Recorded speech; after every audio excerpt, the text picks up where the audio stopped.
Good evening, everyone. Welcome to Mission Dharma.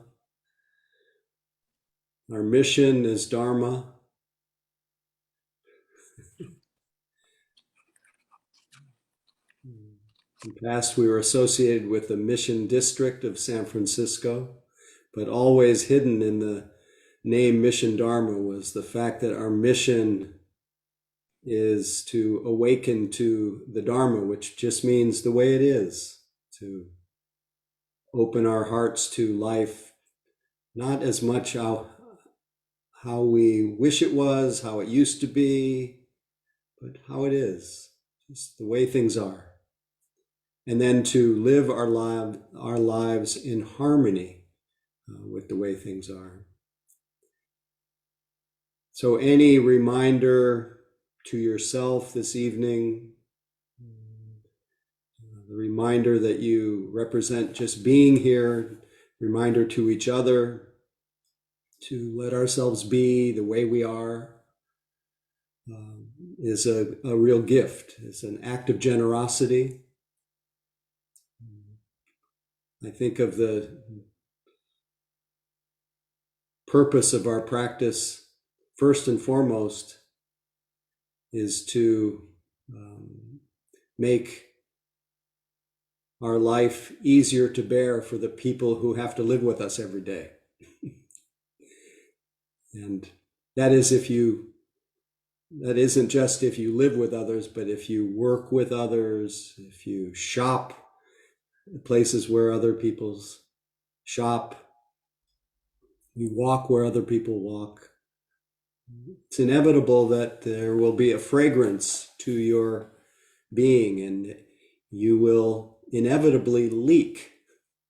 If your mind is filled with me and mine and preoccupation, you're likely to be in a narrow state of desire, aversion, resistance. If your mind is open, empty, the expression of that openness and emptiness is likely going to be goodwill, compassion, generosity. So our formal sitting, helps us recover, return us to our natural state of openness. Not to create openness, not to become open, but to brush the dust of habitual mind so that we can see that the clear mirror, the natural state of our mind is open and free. And the face of that freedom is love. So may our practice tonight be a gift to ourselves, to others, a cause of happiness and well-being for the people who have to live around us. So before we actually do some sitting, let's, if you're willing, put your camera on, say hello, say where you're calling in from, if you like. Oh, from San Francisco. Hello. Hi, everybody. Charlie and Elsa from Berkeley. Yay, Charlie and Elsa. Hi, Laura from Maryland. Hello from Maryland. Jill from Regina. Hello, Jill. Always great to hear you. Joe up in Garberville. Welcome, Joe. Christopher from Edmonton. Hey, Christopher. Catherine, Coal Valley, San Francisco. Yay, San Francisco. Marco, San Diego. Katie from the Mission. Welcome from all points. Mary from Santa Barbara. Welcome, Mary. Christine. Isaac from Santa Rosa. Big love from Nashville. Oh. This is a national group. Misha from Central Arizona. Yay, Misha. Maureen from Regina International. Welcome, Maureen. Casey and Alameda. Yay, Casey. Mark, another San Franciscan. Beautiful. Howie, another Howie. Howie G from San Francisco. And then Howie C from Sausalito. That's me. Anyway, thank you for your hellos. Just, I think everyone benefits by hearing each other's voice, and our bigger world becomes smaller, like a little Dharma village. So we're just getting together tonight to sit, to remember the Dharma. So one of the best environments for our recovery, our renewal of our appreciation for our good fortune, our nature, is to find our bodies, be happy that we have a body with senses, and just appreciate the miracle of being able to see and to hear and to smell, to taste, to feel through our bodies, and then have our bodies be a vessel for our mind, consciousness, and the combination of our mind and mind objects, moods, emotions, quite a miracle. The best way to accommodate and appreciate that is to have our attention in the same place as our body. So notice how effortlessly the body comes into your awareness, and notice how much more intimately it's felt if you allow your eyes to close softly.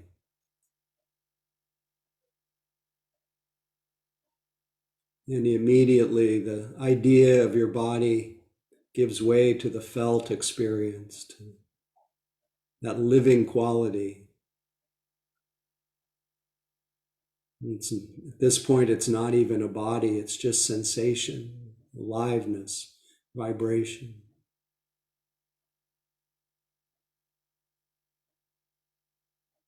And this vibration, this aliveness calls us here to a gentle stillness,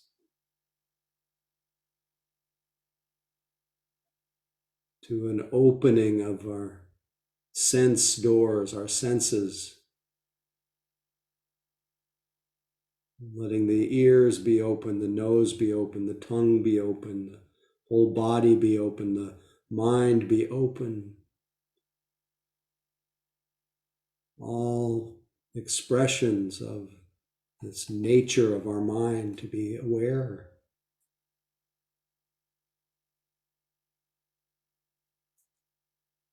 So as the body stills, the mind settles, and we can naturally be drawn to the feeling of our body breathing. We can let the sensations of breath call us to a sense of intimacy, closeness, sinking into that experience of breathing in and breathing out, sticking to it, spreading out all around it, not missing any part of the experience of the body breathing. Enjoying that intimacy, that melting of the dividing lines, the separation of awareness and body, melting that separation away. There's just awareness and sensation. Just this breath, just this moment. Notice how just feeling this experience of breathing, our mind and its usual preoccupations empties. The past vanishes, the future vanishes. And we're left with just this, just reality, just the way it is. Just this breath.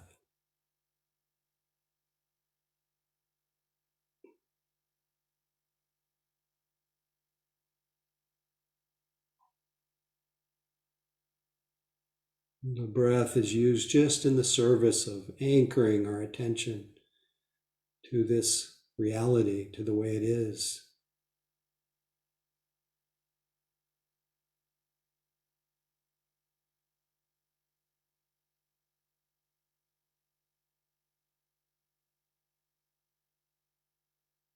No need to strain or struggle to feel the body's breath. Just know that you're breathing.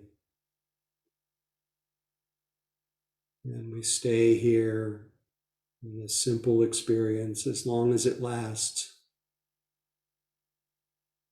knowing that inevitably other experiences will become strong enough to draw our attention.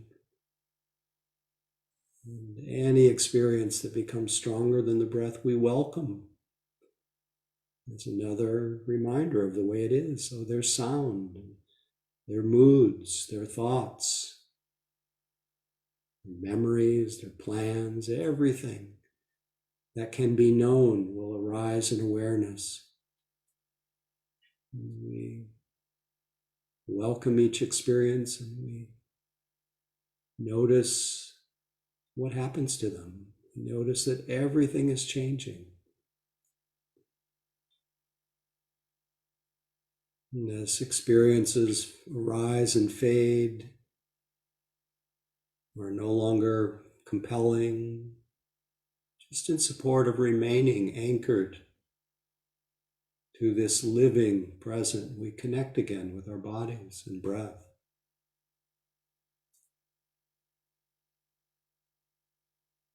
Body, breath, sounds, moods,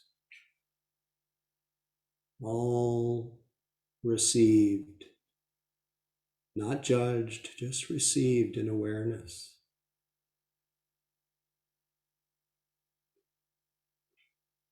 Just this moment.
When you realize that you've been lost in thought, wandering in your imagination, celebrate that return to openness, emptiness, simplicity,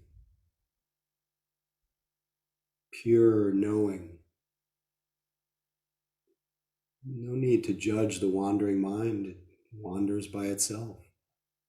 Just appreciate that reawakening, return to sanity, and in support of remaining anchored to the living reality, the living present. We connect again with our bodies that are here, our senses. Just knowing, receiving the body's experience of its own breathing.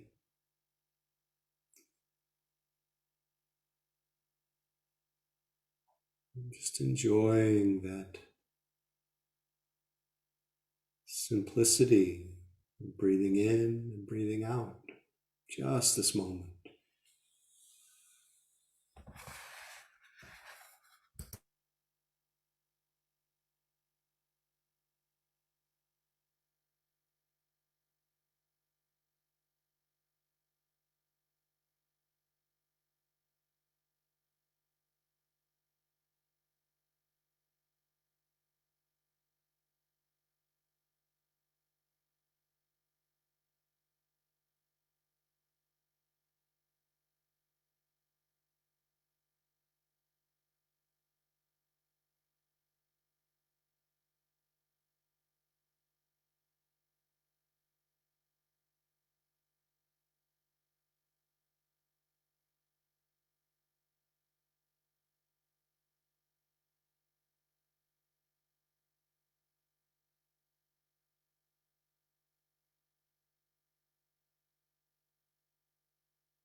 If you notice that your mind is sinking into dullness, or if there's any strain or tension, just receive those experiences. No, this is the way it is right now. Without judgment. Also feel free to refresh yourself and begin again.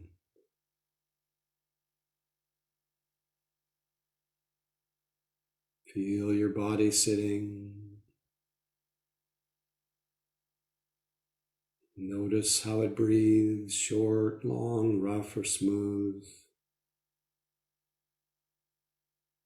Be aware of being aware. And just see what arises. Just this moment.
Thank you for your practice. I did have the feeling I was sitting in our little Dharma village.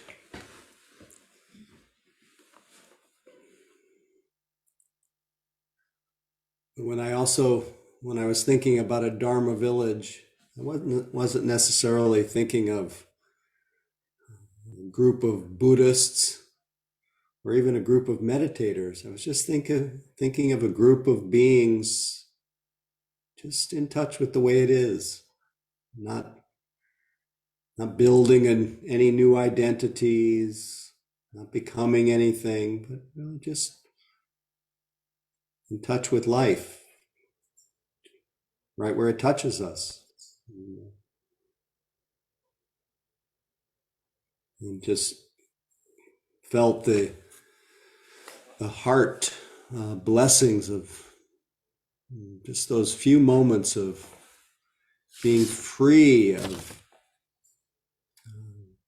my usual or our usual preoccupations, and just living in simple silent presence that we are.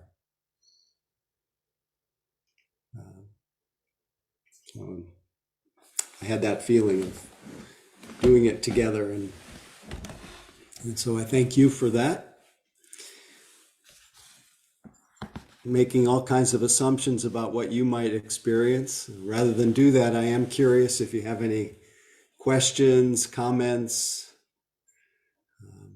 topics, anything you might want me to comment on, but really questions about your experience, any of the teachings,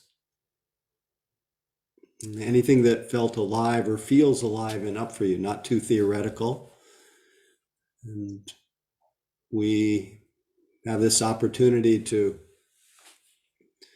not only unburden our own questions, but also it's some likelihood that whatever's noodling around your mind is probably noodling around someone else's, so it's likely to be of some help if you feel free to speak about what you want to speak about. So don't hesitate. Are there any questions? Please feel free to use the raised hand function, which is under the reactions part on most everyone's software. And Howie G will help identify anybody who wants to speak. I did see Misha though, so please feel free to unmute and let me know what's happening. Thanks, Howie. Pleasure. I have two questions, but the one that I will ask is one that I think might be more relevant to more people. And that's that during the sit, there got to be a lot of calm, after I just let the mind keep doing its thing. And I'm finding when I practice with that if I keep paying attention to the content of the thoughts, it just drags me back in. So if I notice the three characteristics, more impermanence, Non-self, satisfactoriness, dukkha, then I seem to be able to allow the thoughts to just do what they do and not get drawn back into them as much. But then near the end of the sit, I had a lot of fidgetiness arise. restlessness. And that was much harder to relate to and not get drawn into. Was it, so there was a felt experience of restlessness or fidgetiness? Yeah, in my energy field, there was a lot of, I'm not sure how to describe it in words, but, something moving. And were you able to feel that? Yeah. Yeah, that's it. There's nothing more to do or to undo. Well, my body was also twitching, the It's nerves okay. and Yeah, that's just energetic discharge, energetic changes. It's really a natural part of practice. And we accommodate it as long as we can unless we start getting really reactive to that, start tightening around it, becoming afraid, worried.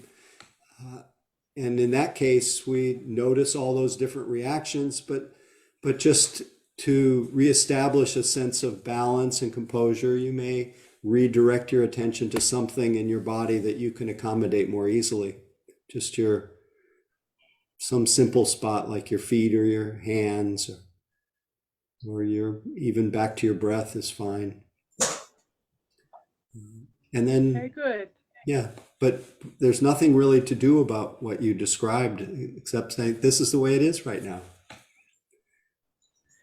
Thanks. Yeah, I was taking that from your pointing instructions. And so then I thought, oh, well, rather than trying to make this be more calm and not twitch, what happens if I just let whatever wants to twitch?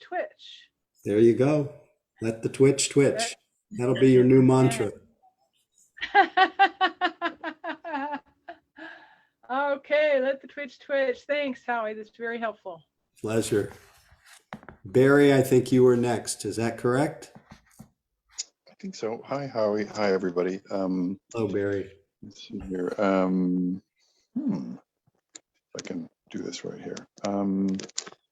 So it's been a hard time lately. There's just a lot going on, and it's just some challenges this weekend. But I hope what I'm about to ask is of service to other people too. I've been reading for a while a book along a theme. I'm really moved by racial injustice and just injustice in the world, and I'll put it in the chat later, I guess. But it's a powerful book about the city I grew up in. It's a Harvard professor produced it recently. It's called The Broken Heart of America, St. Louis and the Violent History of the United States. And I'm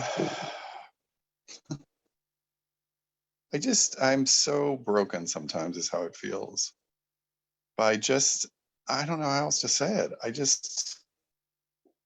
By just how shitty people are. And I'm sorry to use that language. I've got a stack of books right behind it, including the new Jim Crow, which I just keep, and so what happens for me is that I get very, and this is a habit, this is a history, a decades-long history of being self-critical about my own decisions. So I drive an old car that I like, that I was so proud of when I bought it. It's a BMW convertible, and I can't imagine ever buying another BMW again. I don't know how I could drive a BMW when the world is troubled the way it is. And I just don't get what, I get so critical at myself. I get so critical at the world. Why are we not doing more about this awfulness? And I feel completely overwhelmed. And I hope it's helpful to other people. But the truth is that I spend most of my time thinking about this stuff. Yeah, and so thanks. So thank you for bringing that to the group. And I know you're not alone. And once your eyes are open to racial injustice and all the injustices, it's hard to find balance. So you're not alone in that. And it's really necessary in order to function, in order to be of benefit, in order to have all that knowledge be useful. You have to have some balance. So doesn't mean to judge yourself for not having balance, but out of the most loving thing that you can do for yourself is to see, how can I find a rudder, something, how can I balance all this pain with joy, with ease, just other qualities. But most importantly, and I hate to just reduce this to a Dharma teaching, but what allows compassion and love and caring not to devolve into sorrow and to overwhelm is the quality of equanimity. And so every day, there should be something infused in your mind stream along with the news, along with the voracious reading that you're doing. There should be a reminder that the world is the way it is because people are the way they are. And this is in some ways, the karma of the world. It's this way beyond my will and my wish. I'll do everything I can, but whether or not the world ever gets right is beyond my control. And so that some way to differentiate, to be able to be well even when the world is not. And if just, you've heard me quote it before, if we want a peaceful, sane world, there just has to be peaceful, sane people like you. So you're both educating yourself and keeping yourself well is to me, the most radical form of social action that you can engage in. And then as far as what you could buy before and what you can buy, everyone is shrouded by some measure of ignorance, everyone. And if you grew up with any measure of fortune or privilege, it's very easy for that to become a shroud and then not be able to see what you're doing. And so that's very innocent. And I hope you don't reduce yourself to someone who's very easy right now. If you're not in a conventionally viewed as an oppressed class of people, it's very easy to then incarnate as an oppressor, and that's not so useful.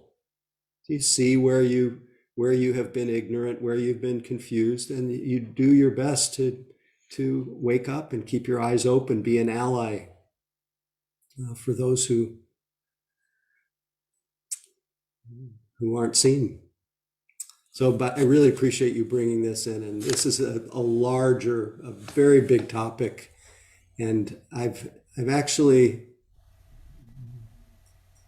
stayed away from social justice, racial justice issues as much lately because there's been so much on everyone's plate that I've really seen Tuesday night as a time to just empty. But nevertheless, emptiness often gets filled with whatever is of the world, and it's appropriate that we would feel it.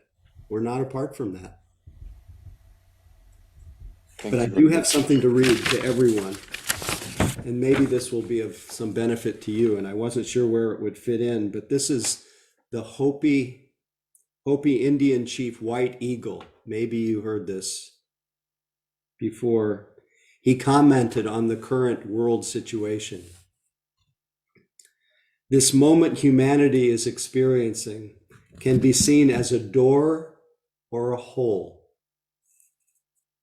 The decision to fall in the hole or walk through the door is up to you.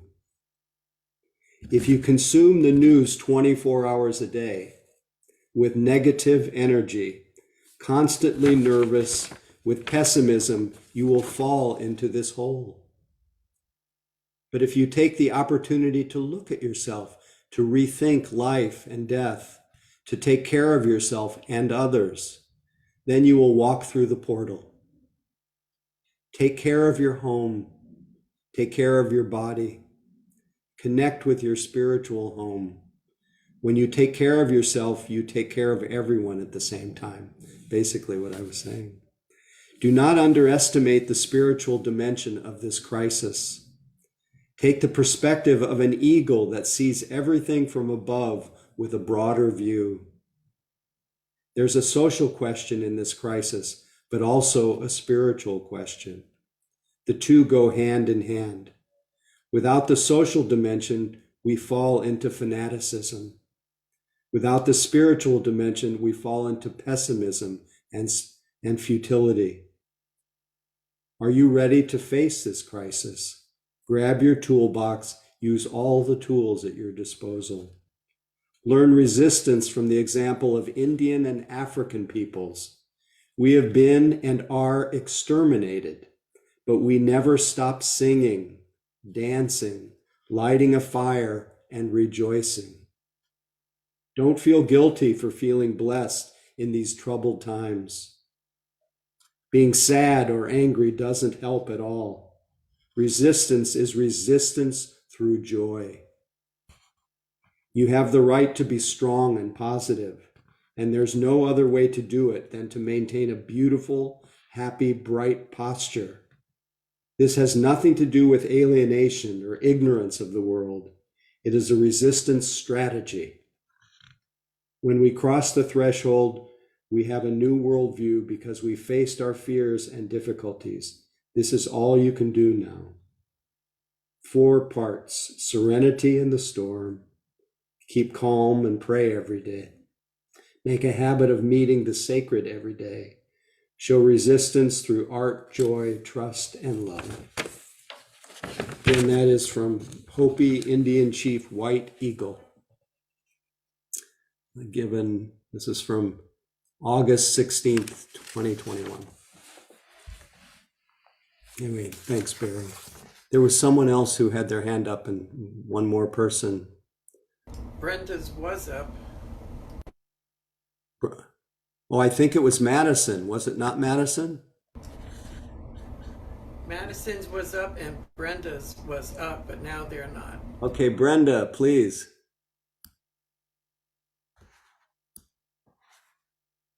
Brenda, you have to unmute. Sorry. Something that you had said some time ago and then just tonight again, the concept of being aware of being aware. Yeah. Could you say a bit more about that? Are you aware right now? Yes. Are you aware that you're aware? Yes. That's it? Just sense that for a second. Okay. Don't think about it. Just be aware of being. Yeah, that's the problem, thinking. Okay. Yeah, just know, just get used to that for a moment. Okay. And what's that being aware alike? Just being aware. Just being conscious. Yeah, it feels good. Yeah. So when you're aware, being aware, what are you? Other than aware. Right. So what happens? So isn't it true that when you're aware, the idea of yourself is not so strong? Yeah, that's true. Yeah. And when the idea of yourself is not so strong, and you're just aware, are you not open? Mm-hmm. And are you not? Do you not feel a little more connected? Yes. Mm-hmm. To hear. Yeah. So a little less of there and then and more here and now. Right. Present. Mm-hmm. Important concept. Minus the word. Yes, exactly. Mm-hmm. Thank you. Yeah. No, it's very, I saw that it seems like when you're aware, you have a kind of a happiness in your eyes. Yeah. You might have that. You have that anyway, I think. Probably. Your eyes smile. Thank you. Thank you. Okay. Let me go to gallery view. Wonderful. I'm glad you're still with us. Thought maybe we could just take a short sacred pause, feel the reverberations of whatever you've experienced so far. Maybe just enjoy being aware for a few moments. And then after a couple moments of just being here, let the past be past and the future just be an idea. Just rest here, aware. just after a couple minutes of that, maybe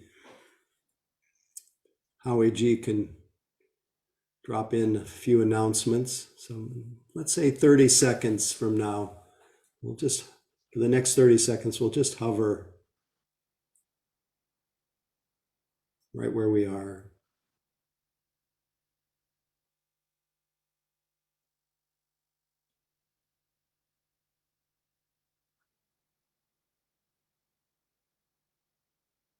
As Thich Nhat Hanh would say, not flap our arms so much.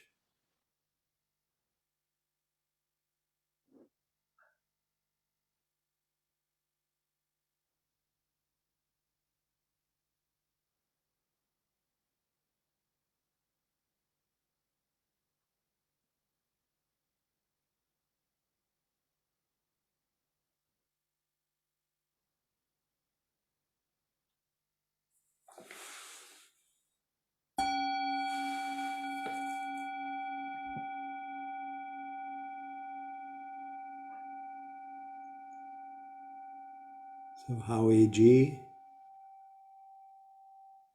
Okay. I hope you folks can hear me. I wanted to say two things. One you probably have heard before. I wanted to remind you about Donna. Donna is our way of supporting the Sangha. Donna means generosity, and it is a call for us to support Howie and the teachers and one another. And it is, it's essential because things just don't happen. Everything costs something. And it's also, it's kind of wonderful if, for those who are able to afford it, I think, I feel when I can do it that it's I'm really moving the ball forward. That, this Dharma is important, it's essential, and any way that I can help or that we can help supporting this Sangha, supporting the message, supporting Dharma. So anyway, in the chat, I have inserted some ways that you can participate. There's one thing that says support for Mission Dharma, then there's a few different things you can copy or click on with PayPal or Venmo. And then there's another little thing that says checks to Mary Davis. If you don't want to go electronic, you can actually go 20th century and write a check to Mission Dharma. And that is how we can accomplish supporting Howie and the Sangha. The other thing I want to say, and I think it's still current, is that Howie's having a weekend half day. Is that correct, Howie? I think it is. Yes, this Saturday morning from Pacific time from 9 to 1. Half day entitled Cultivating Inner Silence. And there is a chance to register for it in the email that we got reminding us about this meeting. So if you scroll down to the bottom of the email, there's a sort of like a blue box, and you click on that, and then you can register for it. I put the information about that in the chat, but I'm not sure you can register through the chat. So just find the email that you just clicked to get here tonight, and then you should be able to be there. And for those of you who have taken day-longs, half days, longer sessions with Howie, I don't think I have to convince anybody to how beneficial it is. So, and if you haven't, here's your chance to do it for the first time. I'd love to see all of you there and all your friends. It's really nice to just marinate for 4 hours together, sitting and walking, some reminders, and just marinating in the teachings and the practice. Thank you, Howie. And there was one other reminder. Maybe I'm hoping this will be also posted on our website. So if maybe the link for the registration will be on our website too. So through the email or website, and there'll probably be another notice sent out on later this week. So just to give you all the different ways we can connect with this weekend's half day. So we do have a little more time together this evening. And I did have a few stray thoughts. Now they've changed a lot during the sitting, but in reading the passage from the Indian chief White Eagle, he really talked about the decision to fall into the hole or walk through the door. And in some way, it's the decision to either, when we are awake, when we are at least aware and we have that sense of discernment, when we're just carried along by the stream of distress, we don't really have a lot of we don't have a lot of choice. There's not a lot of space to see what we're doing and choose wisely. That's why it's so important to enhance our presentness by creating the conditions as much as we can, or getting used to the conditions of a mind that is open and free to then make wise or unwise choices. So the choice to walk through the portal or fall down the hole, in some ways, is the choice, when we are aware, to either feed our identity, feed our hungry ghost in us, that feeling of desire, that feeling of resistance, that feeling of lack, that feeling that something's wrong with me. Either feeding that feeling or looking to the source of that feeling, you could say, or just returning to simple awareness. As Brenda and I were talking, just returning to openness, returning to that in us which is not a problem to be solved, which is not lacking. And making that what could be called a wise choice to walk through the portal of awareness, the portal of openness. It seems like the difference between bondage and freedom, the difference between suffering and non-suffering, is the difference between being carried along by that stream of distress, carried along by the motivation to be to fix ourselves, being carried along from the perspective of having a problem,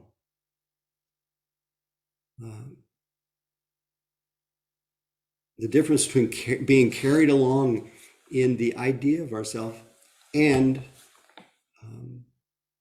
waking up. So one of the ways that we can wake up, one of the things I was thinking about during the sitting, is that all of us have very strong thinking minds. And part of waking up is noticing what we're thinking. It's not just being lost and identified with our thoughts, caught in the world of what we call identification, where I really believe that I am that version of myself that's playing in my mind. I am the one who isn't quite getting it.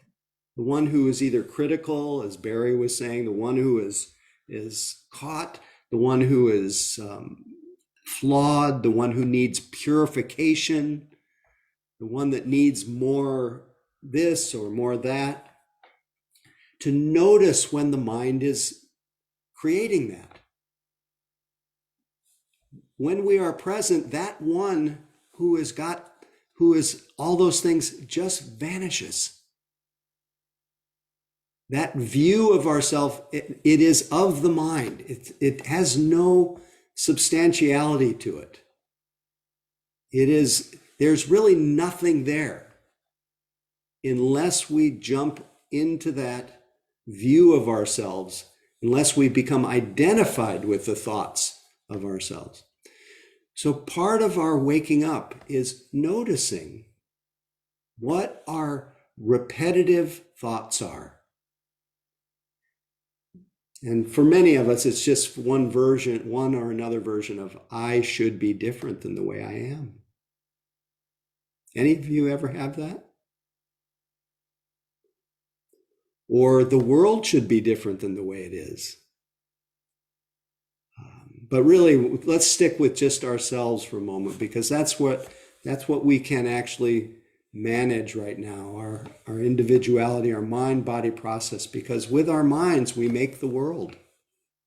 As the wonderful Hopi Indian chief says, we make the world with which, whether we walk through the portal or fall into the hole. So if you notice whatever it is that you frequently dwell upon, and the Buddha said, whatever you frequently think about and dwell upon becomes the inclination of the mind. If you see what you habitually think about, especially about yourself, you get to know what your top tune is. And for many, it's I'm not accomplished enough. I'm not productive enough, which is another way of saying I am not worthy unless I'm productive. That's just one version. I'm not enough. I don't have enough. I want something. I want something. So that's a big one. I want something. I don't like that. I don't like that. So in that thought, I don't like that, there is a sense of I, which is a thought. It gets created. And then whatever we don't like, that's the other. And then we get caught in this world of I and other, and nothing happened except a thought. Still with me? So what we can begin to do is see, what does our mind frequently say? And let's examine it. It's something that I've used to do a lot. Kind of see how my mind is working. And I would say to myself, okay, my mind is saying in some way, because I used to be very critical, self-critical. I would take the thought, the feeling of it was, I should be different. I should have done differently than I did, or I should be different than the way I am. Something should be different. So I took that thought and I said, I should be different than the way I am. Or I don't have enough. Whatever your thought is, just pick one. And really hold on to whatever the feeling that goes with that thought. I am not enough. Really sense how that feels. It really feels small, contracted, insufficient, lacking. And then we just feel that for a while, I am not enough. And then I started to see that this is just a thought. And I started to see how that thought came from nowhere. It's like a secretion. Some would say it's like a brain fart, so to speak. I am not enough. It's just a thought. It just pops up unbidden. But it gets its life from not being noticed, not recognized as a thought. It gets its life from becoming identified with it, believing that's actually describing me. So I took that thought, I am not enough. And I started to wind it back from where it arose. I'd say, I am not enough. And I said, that sentence, I'm not enough, I took the word enough at the end. and I removed it. I just took that off the sentence. And then I was left with, I am not. And I already feel better. I'm not. And then I removed the not from the sentence. Then I was left with the sense of I am, feeling so much better. Just I am. And I'm getting closer to reality now. I am. Because as soon as I go to I am this or I am that, I'm into some kind of past thing, some kind of view. I've lost touch with reality. So stuck with the sense of I am for a little while, just feel it. Then for the sake of experimentation, I just let the am part go. I am. Remove the am, and then there's I. I.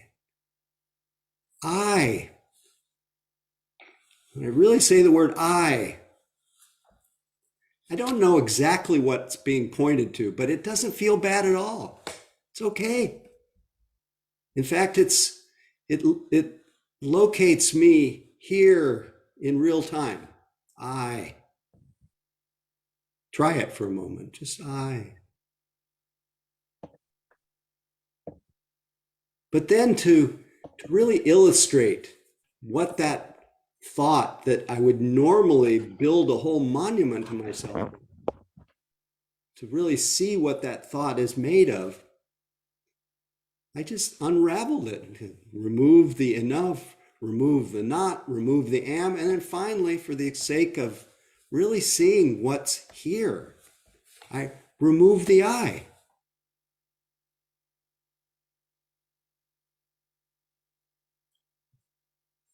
Just sensed prior to thinking, what's here?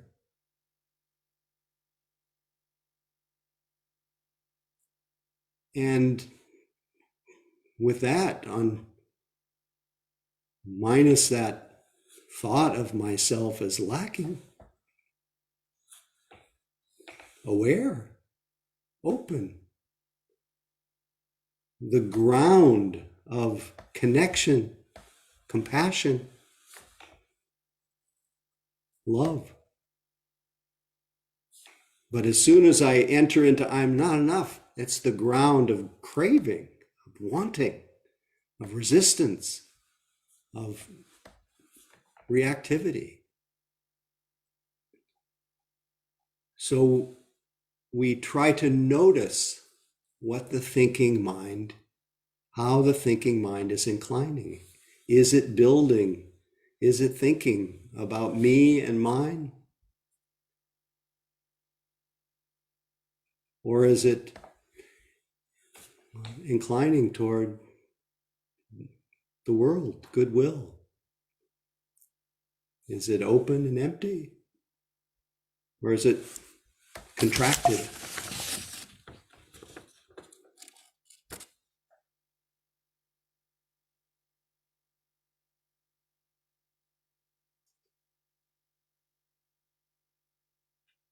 So we don't want to just stay blank.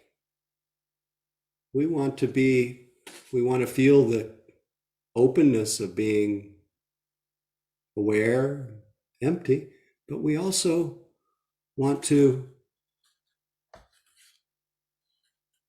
we open to life so that we can feel our connection. When we get narrow, we lose connection with each other. So this is the balance of wisdom, which says we're nothing, and love that says we're everything and connected. It's captured beautifully in this Tibetan text. It says, one who clings to the void neglects compassion does not reach the highest stage. But one who practices only compassion and does not gain the release from the toils of existence. One, however, who is strong in the practice of both openness and compassion remains neither in samsara, caught up in the loop of oneself, nor in nirvana. One remains, at least the way I would put it, is just with things just the way they are. Just ourselves. Not the idea of ourselves, but just ourselves. So I have 4 minutes. I'm sorry if I sound like I'm meandering a little bit. But my wife, life partner, spouse, however, whatever the correct way of describing my beloved, reminded me that today is 2/22/22, which is seems kind of auspicious. February 22nd, 2022. A lot of twos. But when I thought of this afternoon, I was thinking of time, the date. This date that will not repeat itself again for another 100 or 200 years, or I forgot, there's some kind of science. At some point, this date will repeat itself again.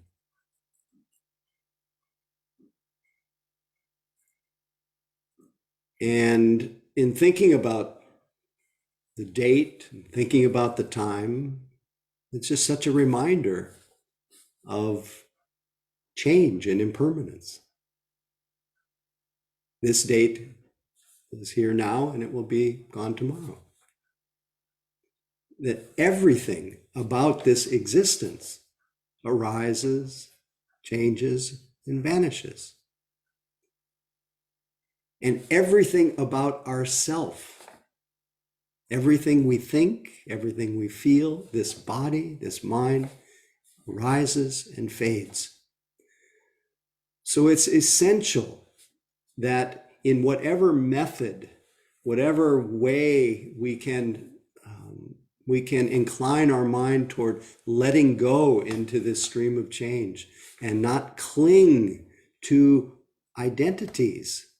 Identities are also impermanent. Roles are impermanent. Life is impermanent.